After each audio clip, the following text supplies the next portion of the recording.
All right, guys, I'm back. Welcome back. Welcome back to Marantz Rantz. Plenty of good information, a little bit of motivation, whole lot of truth, no financial advice. I've been drinking a lot more water. That's what it's been. That's what it is. Hey, so when I got to take that bathroom break between the show, I apologize. I don't care. I'll tell you the truth every time. It is what it is. But shout out to everybody in the chat. I see you guys typing away. I was reading it while I was right there washing my hands and looking in the mirror. But I appreciate you guys so much. Thank you for the support of the channel. You guys know who you are. Everyone out there. Abe starting out the show with 10 free 5 free memberships, and then additionally Funny Spider doing what he can. Yeah, no, guys, it's been great. It has been great. Kicking back, watching the channel, watching everything going on. You know I haven't been as active as I used to be video-wise, but hopefully I give you guys the content you need. And I told everybody, I said, you know what, I'm not going to be attacking YouTubers anymore. I'm not going to just come at them, because if they want to say the wrong thing, let them. And if people want to follow them, let them, right? Like, I do it that way, but I am truth. I am about direction of what we're doing, and I want to keep it that way. That was all good until this morning. And then I was reading tweets from somebody. He's not even a real YouTuber. He has a channel, but he's a Twitter guy, right? And I'm a Twitter guy. Guys, people don't know this. I used to have like 5,000 followers on Twitter, but until I got banned permanently for nothing that I ever did. Somebody got me banned, and they did all this stuff. They lied about me. They said I was saying things about people's personal information or whatever, maybe. Did none of the above. But enough people complained. AMC investors who lost all their money were mad at me, just like Bed Bath & Beyond investors come in harassing me at work. It's okay. You guys are losing money.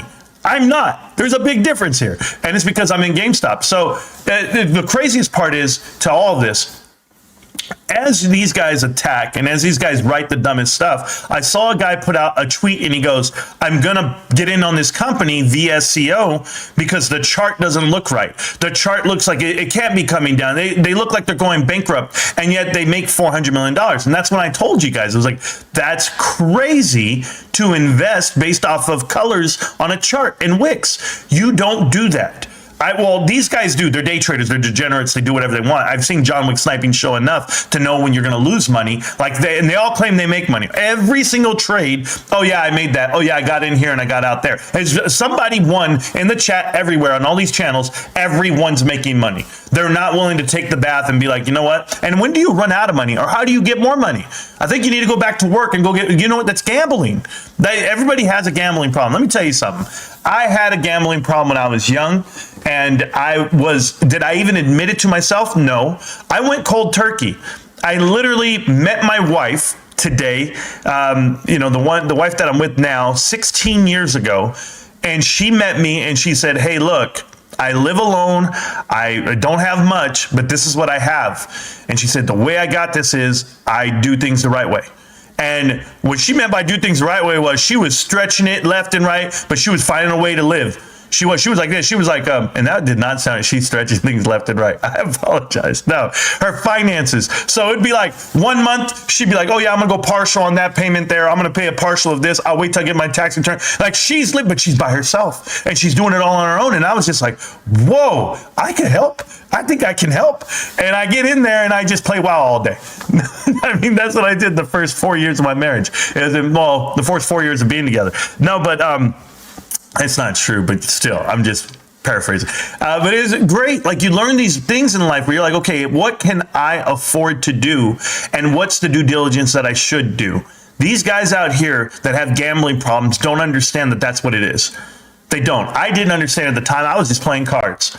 I was playing cards and I thought that this is what I could do with my free time. Let me tell you something, guys. Every time I get a cold $150 in my hand, I go, man, that's a buy-in and a rebuy at the casino right now on a card tournament that I could go join, and I'm probably going to place and win. More than likely. I have really good odds because I'm really good at math and I'm really good at poker. And I was like, all right, should I go do it? Back in the day, I wouldn't even ask the question. I'd be like, yo, I'll be back. I'm going to the gym. And then I would go there.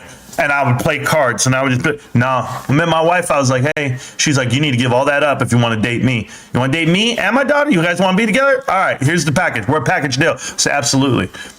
Gave it up and started playing WoW. It got a whole lot better. Hey, it didn't cost me as much money, but I'll tell you what, it cost me a lot of time too. You got to find your vices, and right now this is my vice. This is my hobby. You know, working out, again, Guys, I used to be a phenomenal athlete. Am I at the Al Bundy of the damn stock market of YouTube? Maybe. I once scored a touchdown. No, I'm not going to do all that. But I will tell you, man, being that type of athlete growing up and then seeing the kids today, I'm like, I hope they don't let themselves go. I hope they don't. And then you see people gain weight. You see people fall in love. You see people get addicted to the sugars. And then you see diabetes take its toll. And then I see and this is why I care about my investment so much, because I say, well, I want to be here for my children, but I also want to leave them something. So I told my wife, I said, man, I'm plugging away as much as I can. She doesn't know how much I put away in the market. I know how much I do it.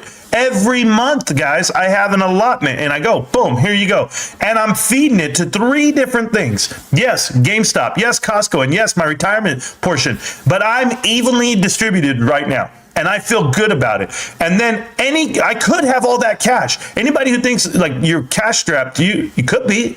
I remember, guys, let me tell you how hard it's been. I'll tell you how hard it's been. I remember there was one time my wife and I, we were struggling. And you guys can struggle from time to time, but we struggled because she had God bless this woman. My wife was at a job for 15 years. When I met her, she was already there for X amount of years, but she found her worth at a plateau. And she's like, listen, I've been here for this amount of years. I'm not the girl that you hired. I'm not the 20-year-old that you hired. I'm 35, 40. I'm older now, and I'm ready for the world, right? I'm ready to be the director of the whole region. I'm ready. And they would just vision her as the 20-year-old. And because she's young and she's vibrant and she's good looking and she's great at sales and everything. And she's just like, that's not me. And my wife came to me, and I have a great career, and I back her, and she said, babe, I'm ready to go do something different. Not something different, but go do something with a different company. I'm going to take an offer, and I'm going to go find it. And it was like a joint decision, because that's what you have to do in life, right, guys? You're making joint decisions on this stock. And by the way, shout out to Dizzy. I know Dizzy's here. I saw her, and I always want to call her out. She's a day one. So Dizzy, shout out to you. You know, you're a huge supporter of me as a person and my success. And I adore you. I love you, Dizzy. You were there for me a year and a half ago, 2 years ago on YouTube, on Twitter, all that stuff when no one else was. So thank you to Dizzy. Shout out to Dizzy, a real one. Anyway, I don't know if she's still here, but I just wanted to say that to her if she is. I have her number. I could text her. I could call her. I just don't bother her. She's doing a new career too. But you know what type of like, I don't even know, like, you have to have it inside of you, whether it's hate or love or giddiness or, like you get this nervousness about starting a new career or starting a new job. So my wife went from the residential side of real estate to the commercial side. But in between, she found another job and she was like, okay, I'm going to try this one out. And I was like, you can stay home, babe. You don't have to work. You're good. We're good. We'll make the bill. Well, I'll make all the bills. I'll make all the payments. And is that more stress on me? Absolutely. Did I even care? No. Whatever it took to de-stress her, right? We went 6 months. And let me tell you about stretching it. All right, babe. You're cooking every night. We're going to figure this out. We're going to keep the air at 77. We're going to do... No. Hey, guys, after 6 months of no adult conversation, my wife said, nah, I'm going back to work, babe. I'm going back to work, and she didn't care where she worked. She went in, and she did great. And now, fast forward, she's doing the best she's ever done, but it's because she took a risk. She went out there, and she said, I don't want this for me anymore. I want to grow. And I was like, cool. And it doesn't matter what age you're at. My wife and I, in our 40s, my wife's 40, going to be 46 this year. Closer to 50 than 40, right? And you say, well, okay, babe, what do you have to show for it? Well, we have a lot to show for it because we're a team, right? So I'm forever thankful for that she's willing to take risk in her own career, in her own life, and take the horns. And she didn't need to pass it by me. I mean, she told me, but that's what she was going to do anyway. So what am I doing? I'm doing the same thing. I took my career, I took my money, my investment, and I said, here's what I'm going to do for you, hun. Because the dream is I'm going to surprise you one day. Men do this all the time. Men don't know how to keep a secret. Ladies, I don't know if you know this part, and I don't know how big my fanship is of ladies, but women out there, men can't keep a secret. And I'll tell you why they can't keep a secret. Because they want you to know how great it is. So men are out here doing this every day for the last 2.5 years. Men are like this. Hey, babe, did you see GameStop today? GameStop 23.69 looks amazing. 69. Speaking of, no. Oh no, babe, listen. I know you're tired of hearing about Ryan Cohen and you don't know who he is. I want to name our son Ryan. I want to name our son after him. Like this is exactly how we've all lived our life for the last X amount of years. And the craziest part of it is that we keep wanting to tell them this secret and they don't want to hear it. Nobody wants to hear it. Your whole family's sick of you talking about GameStop. And it's because you know how great it is and you know how great it can be, but it's going to take time. But this is like the big diamond ring I have in my pocket. I know I didn't buy it at Zales, but I have this diamond ring called GameStop in my pocket that I've been saving up for, and I'm putting in years of salary on this damn thing. And I'm like, all right, baby, they tell me I need to put 3 months, and I still think about The Office, the episode where Michael Scott goes, you know, you're supposed to save up 3 years salary for the ring, and they're like, 3 years salary? It's 3 months. No, listen, I didn't do no damn 3 months when I get my wife her wedding ring because that's too much money. But I'll tell you what. For now, me personally, what I'm putting into GameStop, how I'm saving up that money, one day I'm going to give her that ring. One day I'm going to give it to her and I'm going to be like, babe, this is what I was doing with my time in my life. This is why I was watching Marantz Rantz. You know, your own damn channel, I watch it. But do you watch it? Yeah, there's a reason why we're here, guys. And maybe, just maybe, the lottery ticket that I'm buying now, no longer buying lottery tickets by the tens and 20s of dollars. No.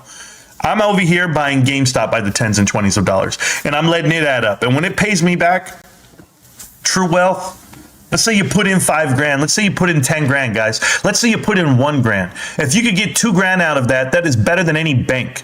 I told this to my buddy the other day. He said, cash, Marantz. I have cash. I have tons of cash. I'm ready to park it somewhere. I go, I hope you are, because your cash is worthless.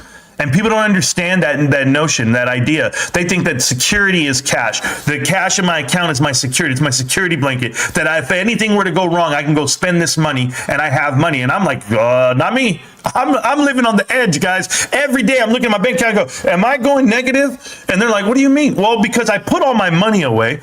So then I always walk around with my operational cash, right? That's why I'm like my own business. And I go, okay. I'm not going to spend too much. No, the Netflix bill go through. Damn. All right. I'm not spending any money today because I've managed to push it all out, figure out where I want to put my money. And here's why: inflation. I know you guys are tired of hearing the term inflation. And a lot of people think inflation is an expense. And I want you to think about it in reverse.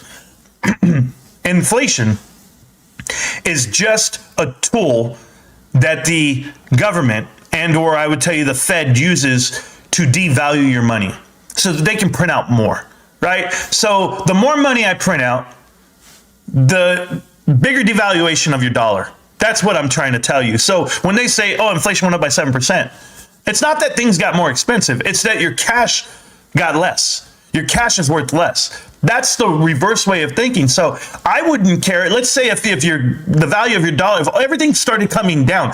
I remember this to the day, guys. I remember in 2009, 10, and 11, the prices of things came down, and it was like drastic. When housing came all the way down, you could buy a house at $400,000, and it came down to 150, 180. I was like, holy hell. That house. But remember, people are so enamored by what they pay for things rather than what the dollar is worth. I give you the example of AMC. Everybody's like, it's cheaper. That's why we bought it. That's why nobody buys GameStop. It's too expensive. We're buying GameStop at $100 a share.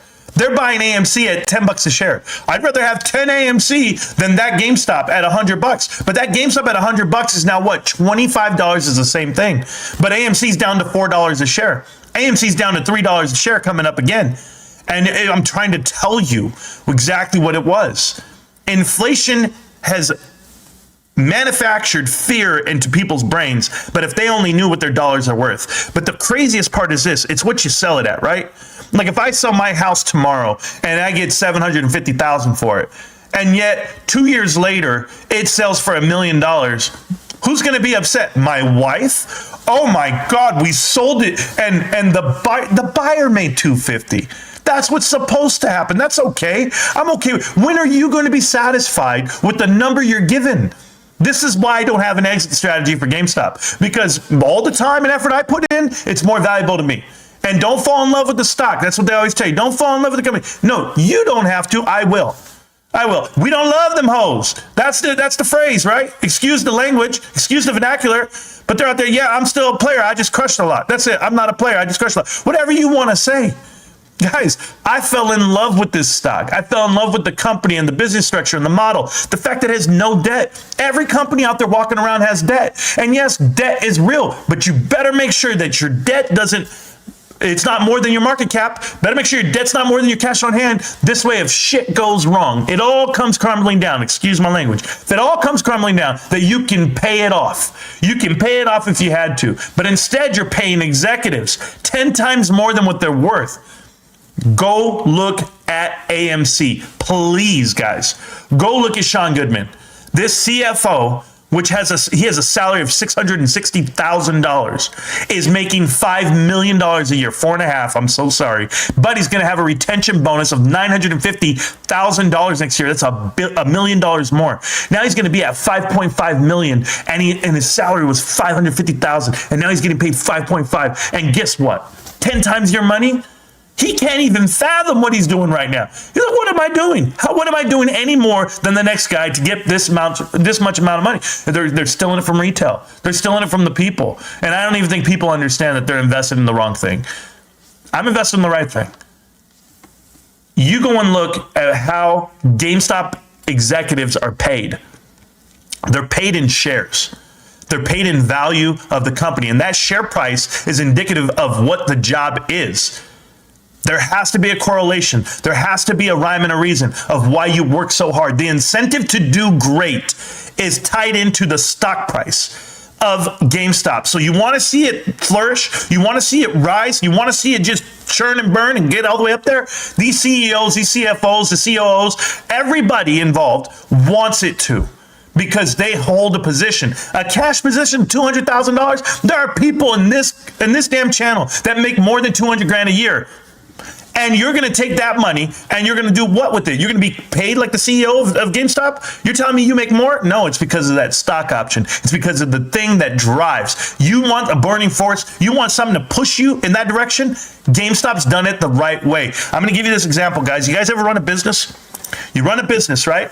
You come in and you go like this. All right, guys, we got full-time positions. Who wants them? And then the first guys to raise their hands are going to be all the guys who've been there forever. And they go, I want to be full-time. I want to be full-time. But hold on.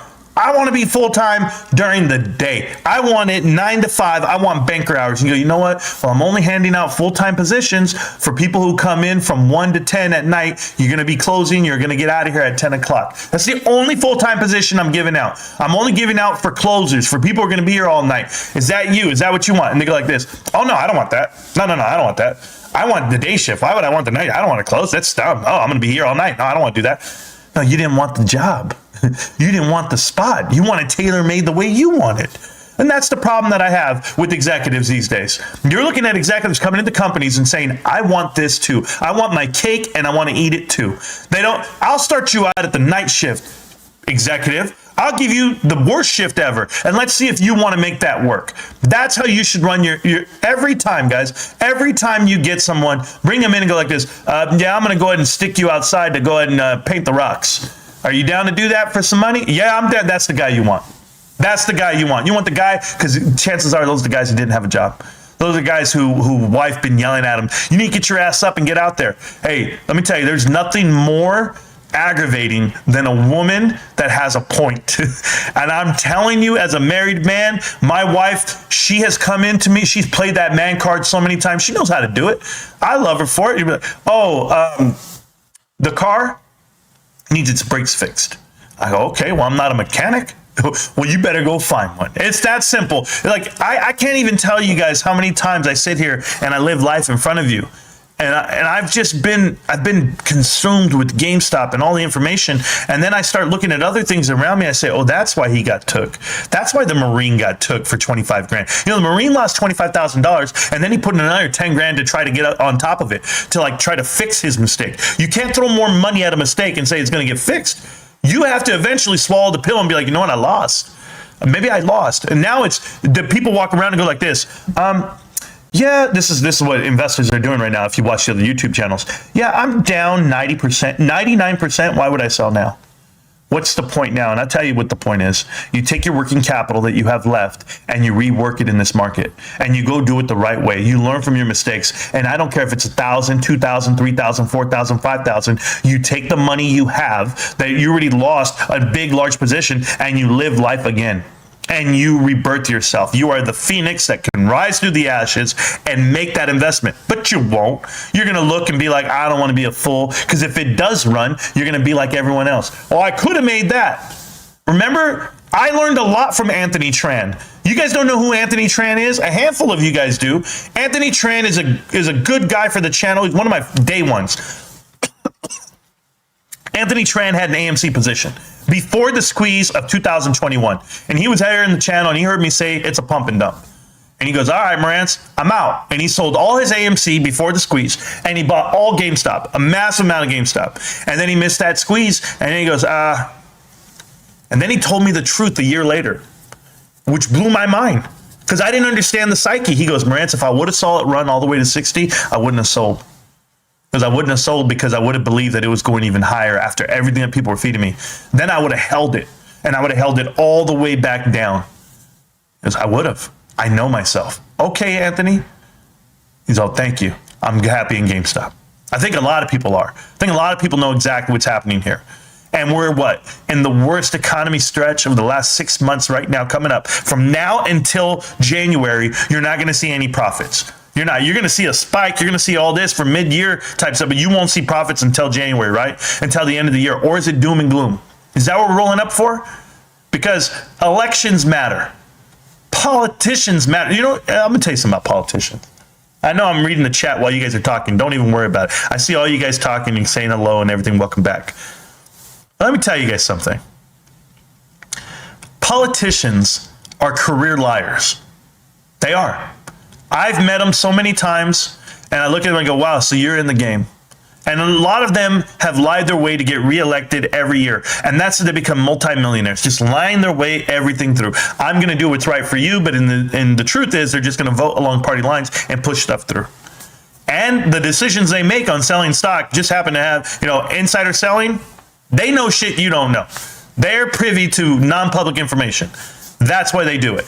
So these guys have a career of lying and going through it. We keep voting them in. We keep allowing it to happen this way. Dianne Feinstein, anybody looking at this? She can't even walk. She's in a wheelchair, can't even think. Her brain is gone, and she's sitting right there looking like a skeleton. Tales from the crypt. California has voted for the senator for the last X amount of years. I have voted for her, and she's a Democrat. I've absolutely voted for her. I'm telling you. Barbara Boxer, I don't know if I voted for her. I can't remember. But I have in the past, and I'm going, okay, we're just going to keep penciling in what we have and lining up pockets the way we do. That's how we ended up in the position we're in. But remember that you can sell that dream, and you can get elected. Barack Obama sold the dream. Change. Change is going to come. Change has to happen. Oh, it changed all right. Donald Trump sold the dream. These are slogans, guys. These are brands. And I attribute politics with investing hand in hand. And why? Because they make the brand. They make a slogan. You want to go look at failed profits? You want to look at people who give poor leadership? Go look at AMC, please. AMC movie theaters, terrible balance sheet, terrible track record. 7 years, Adam Aron has been the CEO, and they have managed to lose $7.5 billion net position. Negative $7.5 billion. And I'm still not even counting the $5 billion they owe in debt. 4.9. $5 billion that they owe in debt. I'm not counting that yet because they have to pay that too. But they have lost at the till $7.5 billion. And yet, what are you saying? Well, you're going to eat crow, reap what you sow, choke on that. The whole marketing campaign that is AMC to the moon. It's a marketing campaign. It's a still on you. Then we can go look back at the other side. We can go look at what GameStop is and the contrast of what it is. Think about it. They don't have a slogan other than power to the players. That's it. Build back better. I don't know. But power to the players. Power to the creators. GameStop. Can't stop, won't stop. GameStop. I'm going to see you around, millionaires. It's a brand. It's a feeling. It's an ideology. I had a guy 2.5 years ago. This is the truth. I feel like I'm winning in life. 2.5 years ago, I meet a buddy of mine. I've known this guy for, oh God, I've actually known him since I was in high school. I actually went to school with his brother. That's how he knew of me and whatever it may be. And we started talking. I've worked with him for 11 years. Hey, bud, what's up, man? He's a gamer. When I say he's a gamer, guys, he's single, lives alone, and he has a Switch, Xbox, PlayStation 4, PlayStation 5, PC. He's got all the gaming. He buys all the games. Now, where do you buy your games? I get them online. I order them on Amazon. They come to the house. That's when I first met him, right? Yeah, I do this, I do that. He was telling me all this stuff, and I was like, really? I was like, what about GameStop? Now, when I first met him is one thing, but this is when we first started talking about, like, where do you shop? Because the minute I got into GameStop and I started doing them, I was like, trying to tell you should shop at GameStop. I knew he's a gamer. I go straight to him. What about GameStop? You know, he goes, nah, no way, man. I don't get no money back for my games, my trade-in, my value. And I go, where do you get money back from? Who gives you value at all for your games? Nobody does. So what did you expect from GameStop? I was like, I don't understand. Well, do you sell? You're a collector. Okay, yeah, you're right. I go, I think you should really think about it and go back. I think you should really understand what GameStop, you know what this guy did? Out of respect to me, he entertained it. He said, he goes, hey man, I went. He signed up for a Pro Rewards membership. I was, man, I got the membership. I bought the PS5. I got everything. I bought the next game. I ordered 4 more games. And I'm like, what? And now he's there every month. He's there every month, plugging away hundreds of dollars. He makes good money, but he's right there just giving it up. And he's, hey, I got the new game. I got the new one. I got the new Diablo's coming out. I already got that one. I already got the new Star Wars. And he was like, another game he told me about that he was buying. Oh, the new Final Fantasy. And I was like, wow, this guy knows more about gaming than me because I don't pay attention. He's the one who did, hey man, Hogwarts sold out. Hey, Zelda sold out. So it was awesome. I went there, you know, at night, the midnight release, and it was packed and it was a great thing. And I'm getting all the updates from this non-investor that he has changed the way he buys games. And I go, well, what about Best Buy? He goes, they suck. They never have inventory. It's trash. I hate their gaming section. Walmart, you won't go to. It's all behind glass. I hate that. He's like, I just go to GameStop. It's so easy. I don't have to order anything. They have it there. If I want it, they have it. I want a controller. I just go pick it up. I don't have to wait for it. Gamers want it now. Gamers are like, gimme, gimme, gimme. I thought it was great. I've done my job. I've done my job and I feel good doing it. GameStop is more than just X's and O's, than just ticks and wicks and you name it. That is more than that, guys. It is real. It is forever for me. And that's why I don't have an exit position or an exit time frame. I don't need it. If I ever needed the money, guys, I'll just go to my wife. Hey, babe, what you got for me? Because we're going to need it that way. No, it doesn't work that way. So God bless you guys so much. I appreciate everyone here. I'm going to get to the chat now. I know I've been talking for so long, but I got to get to the chat, and then I'm probably going to get going because I got to do those dishes. Like I said, dishes, music, doing my part, but I really appreciate you guys. But before I get to the chat, guys, and I scroll up as best I can, I know that I can't get to the start of the chat because it won't allow me to scroll that far up. But I will tell you, shout out to Abe. He was the first one here in the chat today. And thank you for everything you do. And Hulk Hogan, man, apparently you got a job at Costco now. So you shouldn't be texting me about how it's so great, how you're eating free samples. I know you're a troll. But I will tell you, it's a good job. And great benefits and good pay. So kudos to you. But you didn't get a job at Costco. I know you're just trying to troll me. It doesn't work too well, though. It really doesn't. I'm a janitor. Remember that. I lick the floors. But other than that, guys, I appreciate everyone. Let me see what I have here. I just want to make sure I have everything because I got to get up in a minute and I'm coming right back. So appreciate you guys so much. Keep watching the chart if you'd like. And I'll be back in a minute. Appreciate you guys.